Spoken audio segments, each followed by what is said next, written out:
Hello students, कैसे हैं आप सब। स्वागत है आप सबका हमारे चैनल पे जिसका नाम है एनकेएस लर्निंग। बस आई होप आप लोग बहुत अच्छे होंगे और अपनी पढ़ाई लिखाई बहुत ही अच्छी तरीके से कर रहे हो। स्टूडेंट्स, जैसा कि आप जानते हैं कि हमारी टेस्ट सीरीज चल रही है, ठीक है। और अभी हमने आपको काफ़ी टॉपिक्स के आपको वीडियोस चैनल पे अपलोड किए हैं, जैसे कि सेल बायोलॉजी हो गया, प्लांट फिजियोलॉजी हो गया, एनिमल फिजियोलॉजी हो गया। तो आप उसको जाइए और उसको ज़रूर से देखिए और अपनी तैयारी अपनी लेवल को देखिए कि कहाँ पे है और अपनी रिवीजन बहुत अच्छे तरीके से करिए, ठीक है। आज हम लेके आए हैं जेनेटिक्स, ठीक है। तो जेनेटिक्स का ये पार्ट 1 है, ठीक है। चलिए हम लोग स्टार्ट करते हैं अपने पहले क्वेश्चन के साथ।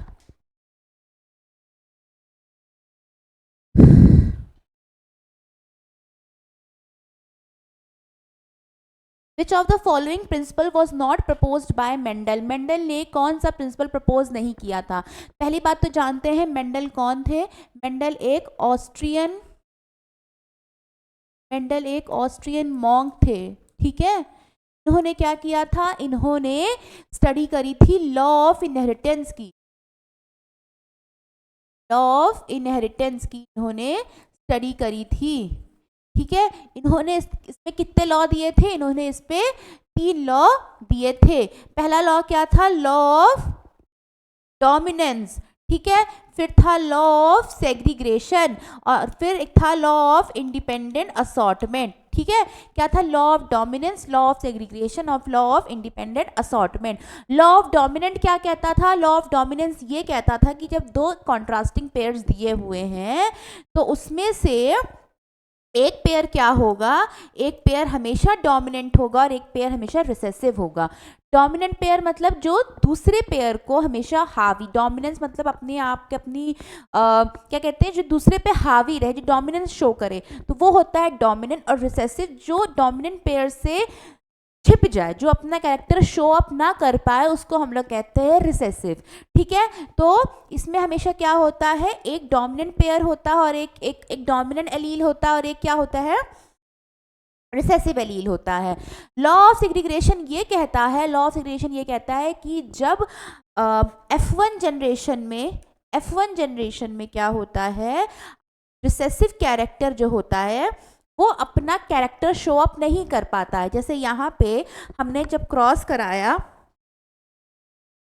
हमने यहाँ पे क्रॉस कराया एक टॉल और टॉल को, एक शॉर्ट मतलब ड्राफ्ट, ठीक है। ये क्या है, ये टॉल है, ये क्या है, ये डार्फ है। तो जब टॉल से हमने ड्राफ्ट को क्रॉस कराया तो क्या रिजल्ट आया, ये आया। तो ये क्या है आपका F1 जनरेशन, मतलब जो पहली जनरेशन आई है उसको हम लोग कहते हैं F1 जनरेशन, ठीक है। तो इसमें क्या है, एक है क्या, एक टॉल आया है और एक क्या आया है, डार्फ आया है। बट दिखने में ये, अगर हम इसका जीनोटिपिकली देखें, अगर जीन वाइज देखें, तब ये कैपिटल टी और स्मॉल टी है। बट अगर ये सामने से क्या दिखाई देगा, हमें जो बाहर अपीयरेंस में फिनोटिपिकली दिखाई देगा, ये दिखाई देगा कि एक टॉल प्लांट आया है। बट जब इसको हम लोग क्रॉस कराते हैं, जब इस टी के साथ क्रॉस कराएंगे तो क्या आएगा,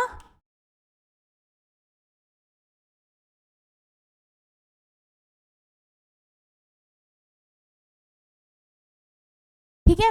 तो यहाँ पे क्या आ रहा है, आपके ये दोनों कैपिटल आ रहे हैं तो ये तो आपके टॉल हो जाएंगे। एक कैपिटल एक स्मॉल टी है तो ये भी आपका फिनोटिपिकली, मतलब जो बाहर के अपीयरेंस से मॉर्फोलॉजिकली आपको दिखाई देगा, वो क्या दिखाई देगा, टॉल दिखाई देगा। यहाँ पे भी क्या दिखाई देगा आपको, टॉल दिखाई देगा।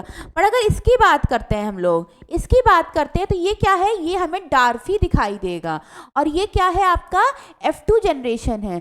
तो लॉ ऑफ सेग्रीगेशन यही कहता है कि F1 जनरेशन में रिसेसिव कैरेक्टर अपना कैरेक्टर शो नहीं कर पाता है, बट जब वो F2 जनरेशन में आता है तब वो इंडिपेंडेंटली ड्रॉप कंडीशन में अपने आप को शो अप कर पाता है, ठीक है। तो ये कहता है आपका लॉ ऑफ सेग्रीगेशन।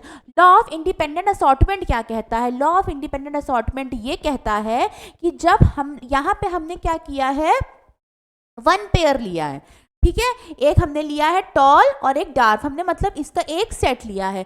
पर जब हम लोग दो पेयर को साथ में लेते हैं, यानी कि 4 एलील साथ में लेते हैं, जैसे आपका हो गया राउंड कलर का, राउंड शेप का आपका मान लीजिए पॉड का कलर है और उसका येलो कलर है, ठीक है। साथ में हमने क्रॉस कराया रिंकल सीड है और वो ग्रीन कलर की सीड है। तो यहाँ पे क्या हो गया, हमने दो दो पेयर करके लिए हैं, तब इसको हम लोग कहते हैं लॉ ऑफ इंडिपेंडेंट असॉर्टमेंट, जिसमें कि जब दो दो कैरेक्टर साथ में क्रॉस करवाते हैं और फिर वो अपना कैरेक्टर जब शो अप करता है इंडिपेंडेंटली, अपने आप को पूरा सारे के सारे अपना इंडिविजुअल कैरेक्टर शो करते हैं, उसको हम लोग कहते हैं लॉ ऑफ इंडिपेंडेंट असॉर्टमेंट, ठीक है। ये क्या कहलाता है, ये कहलाता है आपका डायहाइब्रिड क्रॉस, ठीक है। ये आपका कहलाएगा डायहाइब्रिड क्रॉस। तो लॉ ऑफ इंडिपेंडेंट असॉर्टमेंट क्या फॉलो करता है, डायहाइब्रिड क्रॉस फॉलो करता है। ये क्या फॉलो कर रहा है, ये फॉलो कर रहा है मोनोहाइब्रिड क्रॉस, और साथ ही साथ लॉ ऑफ डोमिनेंस भी मोनोहाइब्रिड क्रॉस फॉलो करता है। तो लॉ ऑफ डोमिनेंस और लॉ ऑफ सेग्रीगेशन क्या फॉलो कर रहे हैं, मोनोहाइब्रिड क्रॉस को फॉलो कर रहे हैं, और लॉ ऑफ इंडिपेंडेंट क्या फॉलो कर रहे हैं, डायहाइब्रिड क्रॉस को फॉलो कर रहे हैं, ठीक है। अब अगर इसका पूछता है कि आपका इसमें जीनोटाइपिक रेशियो और फिनोटाइपिक रेशियो क्या होगा, ठीक है। तो जीनोटाइपिक रेशियो और फिनोटाइपिक रेशियो अगर आपको याद करना है, तो जीनोटाइपिक रेशियो अगर मोनोहाइब्रिड क्रॉस का पूछे, मोनोहाइब्रिड क्रॉस का अगर आपसे फिनोटाइपिक रेशियो जीनोटाइपिक रेशियो पूछे, मान लीजिए यहाँ पूछे फिनोटाइपिक और फिर यहाँ पूछे फिनोटाइपिक, ठीक है। तो जीनोटाइपिक रेशियो अगर मोनोहाइब्रिड क्रॉस का हम लोग पूछते हैं तो वो दिखाते हैं, वो होता है 1:2:1, और इसमें क्या होता है 3:1। अब ये कैसे होता है इसको भी हम लोग जान लेते हैं। देखिए, हमने जब अभी लॉ ऑफ सेग्रीगेशन पढ़ रहे थे तो हमने क्या क्या कैरेक्टर निकाले थे, ये 4 हमने एलील को निकाला था। तो इसमें क्या आ रहा है, देखिए, एक ये हमें क्या शो कर रहा है, ये हमें टॉल शो कर रहा है, ये भी हमें टॉल शो कर रहा है, ये हमें डार्क शो कर रहा है। तो फिनोटाइपिक रेशियो तब हम लोग पढ़ते हैं जब हम लोग एक्सटर्नल अपीयरेंस की बात कर रहे होते हैं, जब मॉर्फोलॉजिकली हमें कोई चीज़ दिखाई दे रही होती है, तब हम लोग फिनोटाइपिक रेशियो की बात करते हैं। तो ठीक है, यहाँ पे आपका आया टॉल, यहाँ पे आपका आया टॉल, तो यहाँ पे क्या हो गया 1 2 3, 1 2 3 जो हुआ आपका, क्या हुआ आपका फिनोटाइपिक रेशियो आया। तो यहाँ पे आपका क्या हो गया 3 हो गया, जो टॉल आया है, और ये आपका 1 है, यानी कि आपका डॉर्फ है, क्या डार्फ हो गया, ठीक है। तो ये आपका टॉल हो गया, ये आपका डार्फ हो गया, सॉरी, ठीक है। तो ये आपका फिनोटाइपिक रेशियो हो जाएगा। अब अगर आपकी जीनोटाइपिक रेशियो की बात करते हैं तो जीनोटाइपिक रेशियो में हम लोग कैसे देखते हैं ये भी देख लेते हैं।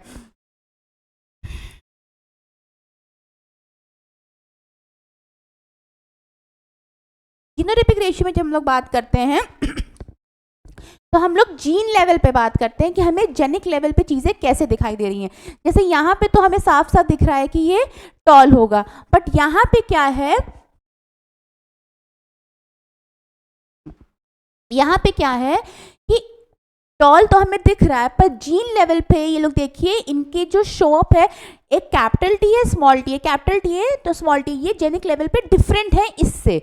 तो ये पे क्या, यहाँ क्या हो जाएगा, ये टॉल तो रहेगा, पर यहाँ पे ये हो जाएगा, ये 2, इसका आ जाएगा 2, यहाँ पे हो जाएगा 1, और ये तो डार्फ आपका दिख ही रहा है। तो ये 2 सेट एक जैसे हो गए, ये एक जैसा हो गया, एक जैसा हो गया। तो यहाँ पे इसलिए हम लोग कहते हैं इसको 1:2:1, ये आपका जीनोटाइपिक रेशियो हो जाता है, ठीक है। अब अगर आपसे आप डायहाइब्रिड क्रॉस के बारे में पूछे, तो डायहाइब्रिड क्रॉस के बारे में अगर आपसे पूछे तो डायहाइब्रिड क्रॉस का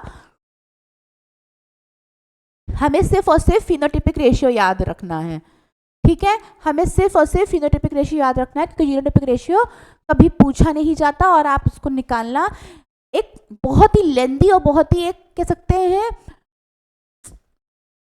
बहुत इम्पॉसिबल टाइप का प्रोसेस है, बहुत ही लंबा प्रोसेस है, तो उसको कभी पूछा भी नहीं जाता है और आपको पढ़ना भी नहीं है। सिर्फ आपको फिनोटाइपिक रेशियो याद रखना है, और फिनोटाइपिक रेशियो जो होता है वो होता है 9:3:3:1, ठीक है।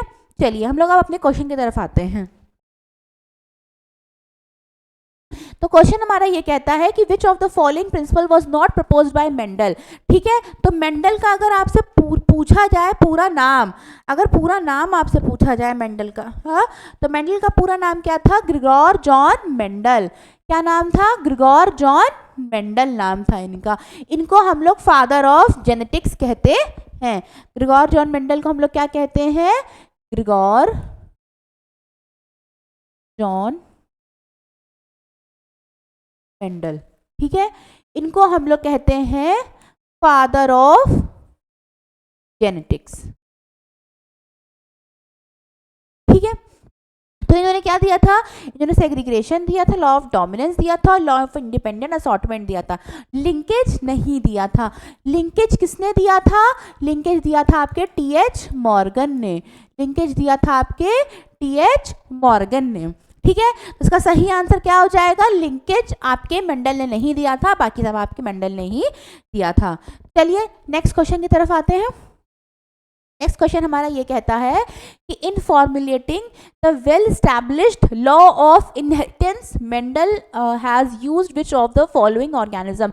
जब ये लॉ ऑफ इनहेरिटेंस दे रहे थे, ठीक है, लॉ ऑफ इनहेरिटेंस का मतलब होता है, इनहेरिटेंस का मतलब होता है कि जनरेशन टू जनरेशन जो चीज़ें इनहेरिट होती हैं। जैसे अब आपकी जो कुछ कैरेक्टर्स हैं जो आप फेस पे दिखता है या फिर आपके इनर बिहेवियर में जो आपके दिखता है, आपके नेचर में दिखता है, वो आपके एंसेस्टर्स से आप में आई होंगी। तो आपने क्या किया? अपने एंसेस्टर्स से या तो अपने मदर फादर से, अपने ग्रैंडफादर से, ग्रैंड मदर से उस चीज़ को इनहेरिट किया अपने में, तो उसको हम लोग कहते हैं लॉ ऑफ इनहेरिटेंस। इन्होंने ये परफॉर्म किया था गार्डन पी में।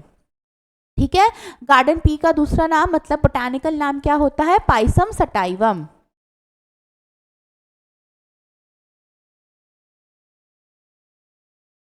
Pisum sativum.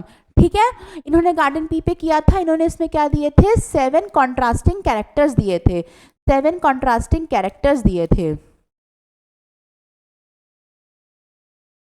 क्या क्या करेक्टर्स दिए थे? इन्होंने सीड का कलर दिया था, सीड का शेप दिया था, इन्होंने पॉट का कलर दिया था, पॉट का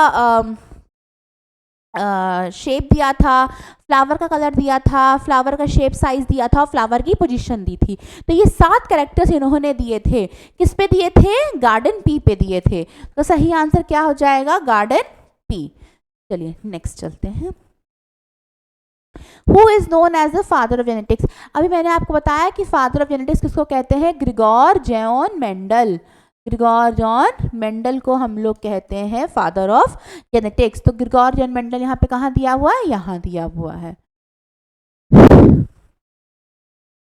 मेंडल वॉज बॉर्न इन, मैंने अभी आपको बताया कि मेंडल एक क्या थे? ऑस्ट्रियन मॉन्क थे। मॉन्क यानी जो बेसिकली पंडित वगैरह जो आपके होते हैं, जो बहुत, उनको हम लोग मॉन्क कहते हैं। तो ये क्या थे? आपके ऑस्ट्रियन मॉन्क थे। ठीक है, ये गए किस पे थे? ये गए थे एक्चुअली एक रैट पे एक्सपेरिमेंट करने, बट रैट को वो एक्सपेरिमेंट करने पे उनको वो रिजल्ट्स नहीं मिले जो उनको गार्डन पी पे रिजल्ट्स मिले।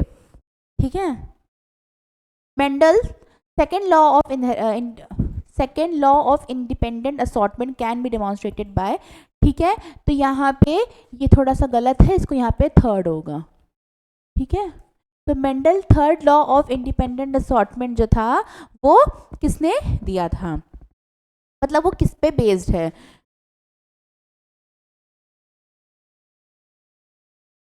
तो Mendel third law of independent assortment, अभी मैंने बताया कि लॉ ऑफ इंडिपेंडेंट असॉर्टमेंट किस पे है? डाई हाइब्रिड क्रॉस पे होता है।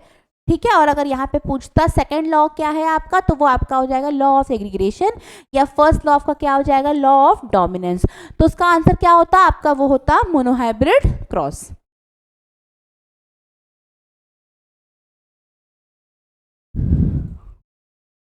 Mendel's law of inheritance independent assortment was prove by. ठीक है, तो मेंडल वही क्वेश्चन को इन्होंने दूसरे लैंग्वेज में दिया हुआ है, और ये भी क्या प्रूव करता है आपका? Dihybrid cross. For a dihybrid cross which types of seed was chosen bye Mendel. Dihybrid cross के लिए उन्होंने किस टाइप ऑफ सीड को लिया था? अभी मैंने आपको बताया था round yellow and wrinkled green. ठीक है, क्या किया था, round, yellow and wrinkled green. The phenotypic ratio of the monohybrid cross, monohybrid cross का जीनोटिपिक रेशियो क्या होता है और फिनोटिपिक रेशियो क्या होता है।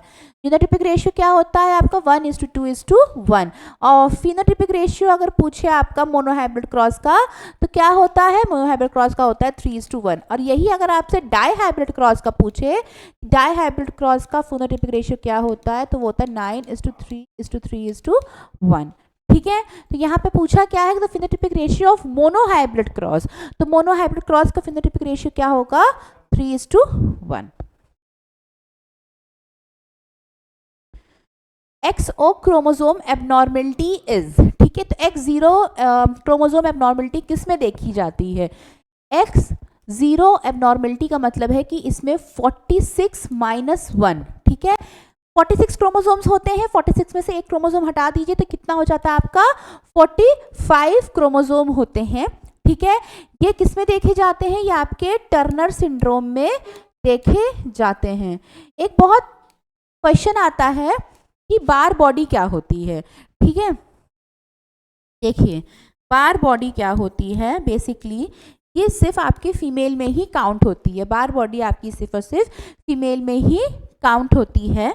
उसमें होता क्या है कि जैसे मान लीजिए कि आपके फीमेल में XX क्रोमोसोम प्रेजेंट होता है, जो सेक्स क्रोमोसोम होता है वो X और X होता है, तो उसमें जो एक क्रोमोसोम होता है वही क्या होता है, वो आपका एक्टिव होता है, वही डिटरमाइन करता है आपका, जो कि पार्टिसिपेट करता है आपके फ्यूजन में।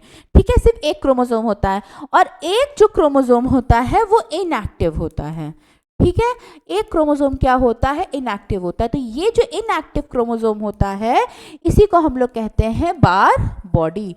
ठीक है, तो इसमें क्या होता है कि 46 में मान लीजिए कि यहाँ पे तो ये X0 है ना, तो यहाँ पे क्या हो रहा है, एक X कम हो जा रहा है, तो इसकी वजह से क्या होता है, इसमें नो बार बॉडी प्रेजेंट होती, इसमें कोई बार बॉडी होती ही नहीं है। ठीक है, ये जो टर्नर सिंड्रोम होता है इसमें होता क्या है, इसमें ये और सिर्फ फीमेल में ही दिखाई देता है, ये सिर्फ और सिर्फ फीमेल में ही दिखाई देता है। इसमें होता क्या है, एक कम क्रोमोसोम होने की वजह से इसकी जो ओवरी होती है वो रूडिमेंट्री हो जाती है। ठीक है, वो यूजलेस हो जाती है, वो फर्टिलाइजेशन नहीं कर पाती है, नो फर्टिलाइजेशन पॉसिबल नहीं होता है, और ये क्या रिजल्ट करती है, उनएंचेस में। ठीक है, जो आपके ट्रांसजेंडर्स होते हैं बेसिकली उनको हम लोग कहते हैं इनएंचेस, तो ये बना देती हैं, ये जो टर्नर सिंड्रोम होता है उसके ही वजह से ये चीज़ कॉज होती है। ठीक है, डाउन सिंड्रोम क्या होता है, डाउन सिंड्रोम में क्या होता है, 21 नंबर ऑफ क्रोमोसोम जो होता है उसमें आता है डिफेक्ट हो जाता है, उसमें क्या होता है, ट्राइजोमी हो जाती है, ट्राइजोमी हो जाती है। ठीक है, और साथ ही साथ क्या होता है, डाउन सिंड्रोम को हम लोग क्या कहते हैं, मंगोलियन, डाउन सिंड्रोम को हम लोग कहते हैं मंगोलियन। ठीक है, चलिए नेक्स्ट हम लोग अब चलते हैं अपने आगे की तरफ। Turner syndrome is characterised by, Turner syndrome जो होता है वो उसमें क्या होता है, अभी मैंने आपको बताया कि 46-1 क्रोमोसोम हो जाते हैं, यानी कि 45 क्रोमोसोम हो जाते हैं, तो यहाँ पे क्या हो जाता है, 45 क्रोमोसोम होते हैं। ठीक है, in human the sex chromosomes are, ठीक है, तो ह्यूमन में क्या होता है, जो मेल होता है उसमें क्या होता है, XY क्रोमोसोम होता,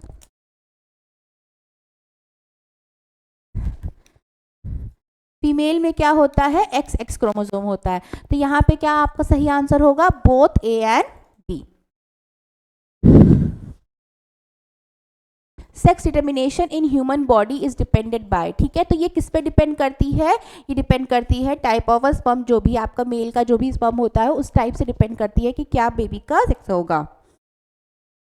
how many sex chromosomes are present in human sperm, ठीक है, तो क्या होते हैं, XY होता है और ये Y ही डिपेंड करता है कि क्या बेबी का सेक्स होगा, तो यहाँ पे सिर्फ क्या होगा कि एक ही क्रोमोसोम जो होता है जो मतलब आपका प्रेजेंट होता है उसमें सेक्स क्रोमोसोम में। The formula for the triple monosomic, monosomic है ये, ठीक है, तो इस मोनोजोमिक का मतलब होता है आपका, जैसे मान लीजिए कि 2n होता है, 2n में से एक का माइनस हो जाना, ठीक है। जब 2n में से एक का माइनस हो जाता है तो उसको हम लोग कहते हैं मोनोजोमिक। अगर आपसे पूछे कि डबल मोनोजोमिक क्या होता है, डबल मोनोजोमिक अगर आपसे पूछे तो उसमें आप कह दोगे 2n -1 -1, ठीक है, क्योंकि यहाँ क्या हो रहा है, 2 बार चीज़ें माइनस हो रही हैं। अगर आपसे पूछे ट्रिपल मोनोजोमिक क्या होता है तो आप कह दोगे 2n क्या हो जाएगा, -1 -1 -1, ठीक है। तो इसमें सही आंसर आपका क्या होगा, 2n -1 -1 -1।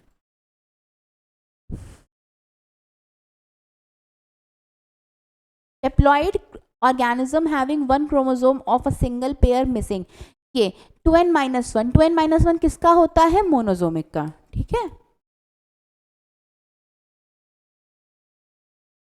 Bar bodies are absent in, मैंने अभी आपको बताया कि जो बार बॉडीज होती हैं, बार बॉडीज क्या होती हैं, एब्सेंट होती हैं। किस में एब्सेंट होती हैं, टर्नर सिंड्रोम में। टर्नर सिंड्रोम में क्या होती हैं, बार बॉडीज नहीं होती हैं। Edward syndrome is an abnormality leading to an mental deficiency caused by the trisomy of, ठीक है। तो एडवर्ड सिंड्रोम में क्या होता है, एडवर्ड सिंड्रोम में जो 18th क्रोमोसोम होता है, एडवर्ड सिंड्रोम में जो 18 क्रोमोसोम होता है वो क्या होता है, एक एक्स्ट्रा हो जाता है, ठीक है। एक एक्स्ट्रा होने की वजह से जो बेबी जब फीटल कंडीशन में ही होता है तब वो क्या होता है, डेवलप नहीं हो पाता है, और उस डेवलप ना होने की वजह से उसके लिए वो बहुत दिक्कत हो जाती है, ठीक है। तो ये क्या होता है, एडवर्ड सिंड्रोम में क्या होती है, मेंटल, क्योंकि वो डेवलप ही नहीं कर पा रहा, उसकी डेवलपमेंट, उसकी ग्रोथ ही नहीं हो पा रही होती है, तो उसकी मेंटल डिफिशिएंसी हो जाती है, और वो किस पे होता है, 18th क्रोमोसोम पे। अगर आपसे पूछे कि 5th क्रोमोसोम पे अगर डिफेक्ट आता है तब क्या होता है, तो 5th क्रोमोसोम पे अगर डिफेक्ट आता है तो उसको हम लोग कहते हैं पटाऊ सिंड्रोम।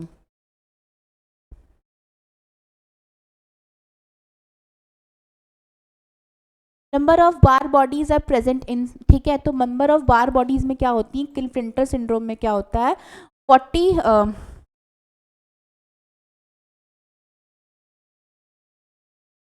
44 क्रोमोसोम्स तो नॉर्मल क्रोमोसोम्स होते हैं जो प्रेजेंट होते हैं। साथ में क्या होता है, XXY क्रोमोसोम हो जाते हैं, मेल में कुछ फीमेल के कैरेक्टर्स आ जाते हैं, ठीक है। तो उसको हम लोग कहते हैं क्लिफ्टर सिंड्रोम। तो यहाँ पे क्या होता है, मैंने बताया था जब भी एक एक्स्ट्रा X होगा तो उसको हम लोग बार बॉडी में ही काउंट करेंगे, ठीक है। तो क्या होता है, क्लिफ्टर सिंड्रोम में एक बार बॉडी प्रेजेंट होती है। Gynomastia stage can be observed in, इसको हम लोग कहते हैं क्लिफ्टर सिंड्रोम, ठीक है। क्लिफ्टर सिंड्रोम में क्या होता है कि मेल प्रॉपर मेल है बट उसमें एक एक्स क्रोमोसोम ऐड हो जा रहा है, यानी कि उसमें फीमेल कैरेक्टर्स ऐड हो जा रहे हैं, तो ये क्या होता है, ऑब्जर्व्ड इन क्लिफ्टर सिंड्रोम, ठीक है। आज का हमारा लास्ट क्वेश्चन है, what is the number of chromosome in a monosomic plant, ठीक है। ये मोनोजोमिक है, इसको ठीक कर लीजिएगा। मोनोजोमिक प्लांट में जो नंबर ऑफ क्रोमोसोम होंगे वो क्या होंगे, 2n - 1 होंगे, यानी कि आपके 45 होंगे, ठीक है स्टूडेंट्स। तो आज की क्लास हमारी यही ख़त्म होती है। आई होप आपको ये क्लास बहुत ही हेल्पफुल रही होगी, बेनिफिशियल रही होगी और आपको पसंद आ रही होगी। और अगर आपको अच्छी लग रही है तो आप अपने दोस्तों को भी शेयर कीजिए और उनको भी बताइए कि हमारे यहाँ पे ये क्लासेस चलती हैं। और अगर उन्हें और या फिर आपको टेस्ट सीरीज़ ख़रीदनी है तो हमारी 99 rupees per month test series on है। आप दिए गए नंबर पे कॉल करिए, आप उनसे इस कॉल करके अपनी एनरोलमेंट कर सकते हैं। 99 रुपीज़ पर मंथ में आपको सिर्फ मतलब क्वेश्चंस मिलेंगे। क्वेश्चंस सिर्फ और सिर्फ क्वेश्चंस नहीं है, क्योंकि उस क्वेश्चंस में जितने भी उसके ऑप्शंस सबका एक्सप्लेनेशन मिलेगा और आपके लिए बहुत ही अच्छा होगा, ठीक है। तो आप इसको 99 रुपीज़ पर मंथ पे अगर आपको लेना है तो आप इस नंबर पे कॉल करके इस सब्सक्रिप्शन जल्द से जल्द ले सकते हैं। Thank you.